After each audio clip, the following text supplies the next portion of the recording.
The shocking stats, on the other hand, around 40% of grade 1 pupils will exit the schooling system before even finishing matric. So how do we then keep more pupils in classrooms? Well, the Zero Dropout Campaign has presented its research and recommendations, this to the Portfolio Committee on Basic Education. Program Director Merle Mansfield speaks to us now about, of course, what they've found. Merle, thank you so much for your time and good morning to you. I want to touch on the research that you have found first. What do the stats tell us? I mean, I've just mentioned when it comes to grade 1s, you know, that 40% number, it's very high. Absolutely. Good morning to Melo and good morning to your viewers. We have been raising the alarm about this issue because for a long time dropout has been quite pervasive and normalized within South Africa. What we found is that we actually don't have the necessary data to be able to give an accurate number for how many learners leave our school system every year. And that in itself is an indictment on how we are managing the learner level data within our country.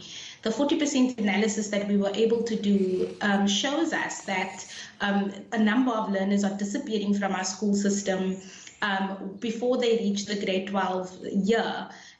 We don't know how many more are leaving the school system because currently the way we track data in our country doesn't allow us to be able to see the movement of learners interprovincially, for example, and also longitudinally. So what we are proposing we start doing is really looking at how we are looking at learner level data so that we can start pulling together the trends, predictions, and put preventative methods in place. Merle, do we know why, learners, young children are leaving school?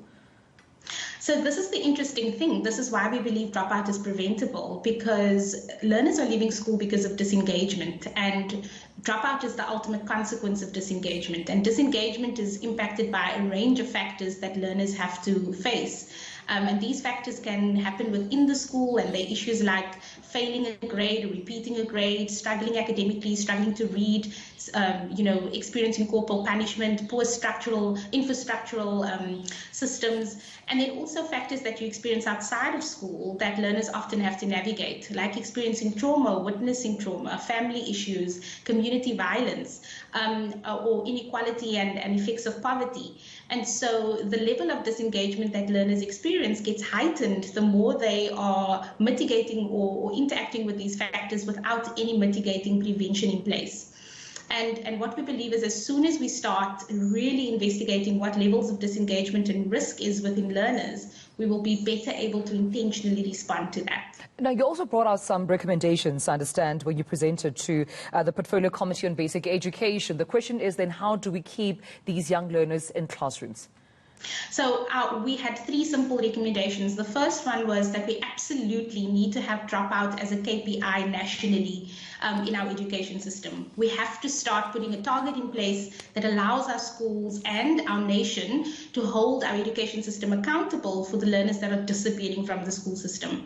The second recommendation we made was really just to improve the data tracking. We have the systems, we have the infrastructure, and with a bit of refinement and some real intentional investment in that space, we should be able to do this kind of tracking that allows us to have an early warning system to alert education officials before learners leave school or drop out of school.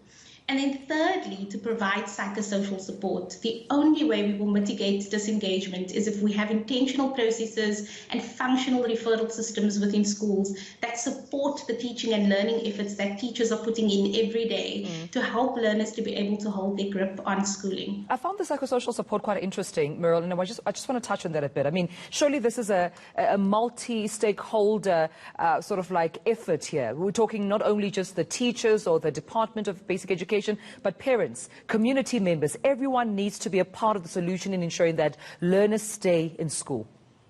Absolutely, and you just spoke earlier on about the stigma around mental health. And when we talk about psychosocial support, it is definitely something that is a multi-sectoral kind of intervention that needs to happen, but that needs to be coordinated, and it needs to be something that we can track and we can use risk-informed responses for. We've seen in the work that we've done in the provinces in South Africa with different NGOs that crowding in psychosocial support services into school definitely makes a change and does help learners to shift from our research, we can also see that for a learner to have at least one loving connection with an adult who is their champion definitely makes a difference in terms of their ability to navigate the difficulties that they face. We need to start thinking about what the factors and things are that our children are dealing with and how psychologically they're able to move through the school system, not just in terms of supporting them academically, but also how their experience of that school system is, how their experience of engaging with learning is. And that is the crux and the root cause that pushes disengagement. And that, of course, is more of a preventative measure, unlike a reactionary one. Hence, the early warning system is part of your recommendations. Thank you so much, Merle Mansfield, for talking to us this morning.